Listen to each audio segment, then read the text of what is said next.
ओम नमो भगवते वासुदेवाय। आप सभी भक्तों को मेरी ओर से राम राम। आज हम सुनेंगे तुलसी विवाह की एक सुंदर कथा। देव उठनी एकादशी को तुलसी एकादशी भी कहा जाता है। इस दिन तुलसी जी का विवाह शालिग्राम के साथ कराया जाता है। तुलसी शालिग्राम का विवाह करने से वही पुण्य प्राप्त होता है जो माता पिता अपनी पुत्री का कन्यादान करके पाते हैं। सुहागिन महिलाओं को तुलसी विवाह की पूजा अवश्य ही करनी चाहिए। इससे वैवाहिक संबंध मजबूत बनता है, सुख सौभाग्य का वरदान प्राप्त होता है। जहाँ तुलसी का पौधा लगा हुआ है वहाँ पर गेरू और फूलों से सजाएं। अब संध्या के समय शुभ मुहूर्त में तुलसी विवाह पूजा की शुरुआत करें। लकड़ी की साफ चौकी स्थापित करें, उस पर गंगा जल छिड़क कर आसन बिछाएं। अब कलश में पवित्र जल भरें, आम के पत्ते लगाकर पूजा के स्थान पर स्थापित करें। फिर एक आसन पर तुलसी जी और दूसरे आसन पर शालिग्राम जी स्थापित कर दें। गंगा जल से तुलसी जी और शालिग्राम जी को नहलाएं। भगवान शालिग्राम को पीले फूल और वस्त्र और फल अर्पित करें। पीले चंदन से तिलक लगाएं। तुलसी जी को फल फूल, लाल चुनरी, बिंदी, सिंदूर, संपूर्ण श्रृंगार का सम्मान अर्पित करें। लाल चंदन से तिलक लगाएं। धूप दीप और घी का दीपक प्रज्वलित करें। हाथों में शालिग्राम जी की चौकी उठाकर तुलसी जी की 7 बार परिक्रमा करवा दें। पूरी श्रद्धा के साथ तुलसी जी और शालिग्राम जी की आरती करें।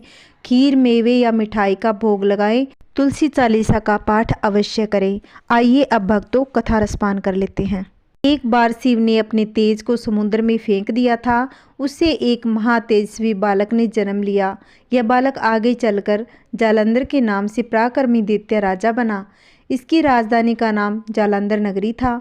दैत्यराज कालनेमी की कन्या वृंदा का विवाह जालंधर से हुआ। जालंधर महाराक्षस था। अपनी सत्ता के मद में चूर उसने माता लक्ष्मी को पाने की कामना से युद्ध किया, परंतु समुद्र से ही उत्पन्न होने के कारण माता लक्ष्मी ने उसे अपने भाई के रूप में स्वीकार किया। वहां से पराजित होकर वह देवी पार्वती को पाने की लालसा से कैलाश पर्वत पर गया। भगवान देवादिदेव शिव का ही रूप धरकर माता पार्वती के समीप गया, परंतु माँ ने अपने योग बल से उसे तुरंत पहचान लिया तथा वहां से अंतर्ध्यान हो गई। देवी पार्वती ने क्रोध होकर सारा वृत्तांत भगवान विष्णु को सुना दिया। जालंधर की पत्नी वृंदा अत्यंत पतिव्रता स्त्री थी। उसी के पतिव्रत धर्म की शक्ति से जालंधर न तो मारा जाता था और न ही पराजित होता था। इसलिए जालंधर का नाश करने के लिए वृंदा के पतिव्रत धर्म को भंग करना बहुत ही जरूरी था। इसी कारण भगवान विष्णु ऋषि का वेश धारण कर वन में जा पहुँचे, जहाँ वृंदा अकेली भ्रमण कर रही थी।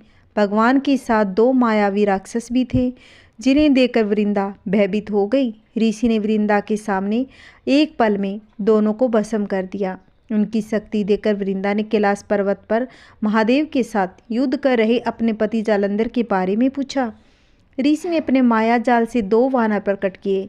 एक वानर के हाथ में जालंधर का सिर था और दूसरे के हाथ में धड़। अपने पति की यह दशा देखकर वृंदा मूर्छित हो गिर पड़ी।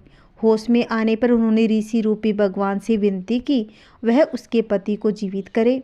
भगवान ने अपनी माया से पुनः जालंधर का सिर धड़ से जोड़ दिया, परंतु स्वयं ही वह उसी शरीर में प्रवेश कर गई।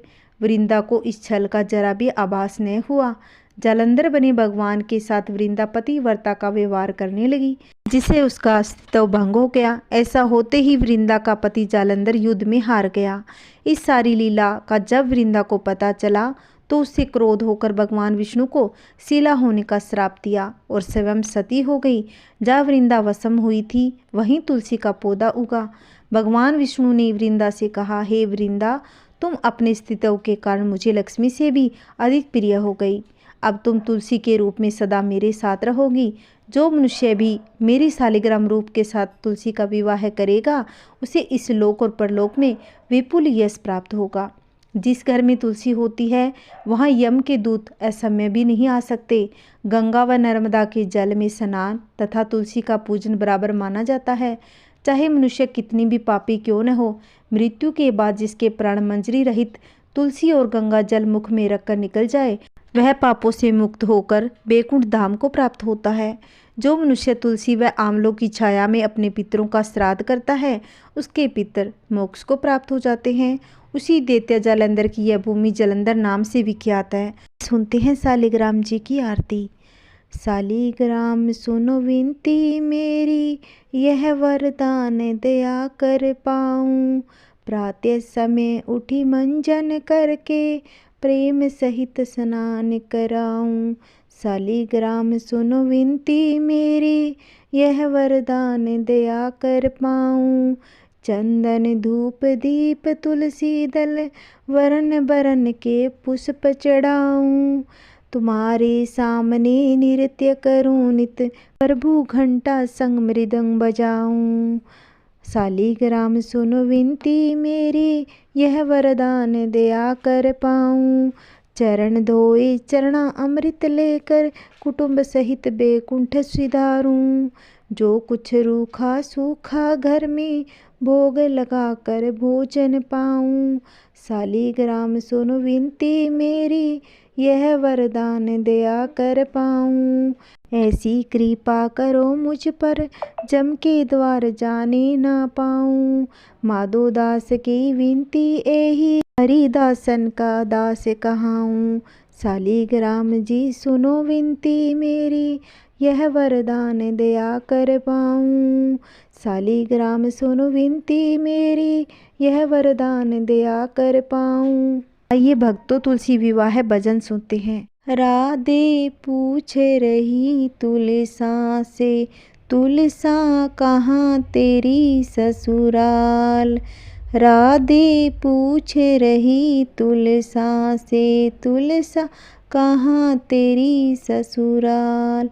कहाँ तेरी ससुराल तुलसा, कौन तेरे भरतार। राधे पूछ रही तुलसा से, तुलसा कहाँ तेरी ससुराल। नील गगन है पिता हमारे, भागीरथ है मात। वृंदावन ससुराल हमारी, कान्हा है भरतार। राधे पूछ रही तुलसा से, कहाँ तेरी ससुराल। राधे पूछ रही तुलसा से, तुलसा कहाँ तेरी ससुराल। मात यशोदा सास हमारी, बहन सुभद्रा ननंद। नंद बाबा है ससुर हमारे, जेठ है बलराम। राधे पूछ रही तुलसा से, कहाँ तेरी ससुराल। राधे पूछ रही तुलसा से, तुलसा कहाँ तेरी ससुराल। तुम तो राधे बगल विराजो, पति चढ़ती मोर। मेरे बिना उन्हें भूख न लागे, भोग न करे स्वीकार। राधे पूछ रही तुलसा से, तुलसा कहाँ तेरी ससुराल। राधे पूछ रही तुलसा से, कहाँ तेरी ससुराल। ये तुलसी माता की जय। अगर आपको मेरी कहानी अच्छी लगती हो तो प्लीज़ मेरे चैनल को सब्सक्राइब करें, लाइक करना ना भूलें और ज़्यादा से ज़्यादा वीडियो को शेयर करें। अगर अभी तक आपने चैनल को सब्सक्राइब नहीं किया है तो प्लीज़ मेरे चैनल को सब्सक्राइब कर लो, जिससे आने वाली वीडियो की नोटिफिकेशन आप तक पहुंच सकेगी। जय श्री कृष्णा, राधे राधे। मेरे सभी प्यारे प्यारे भक्तों को मेरी ओर से राम राम।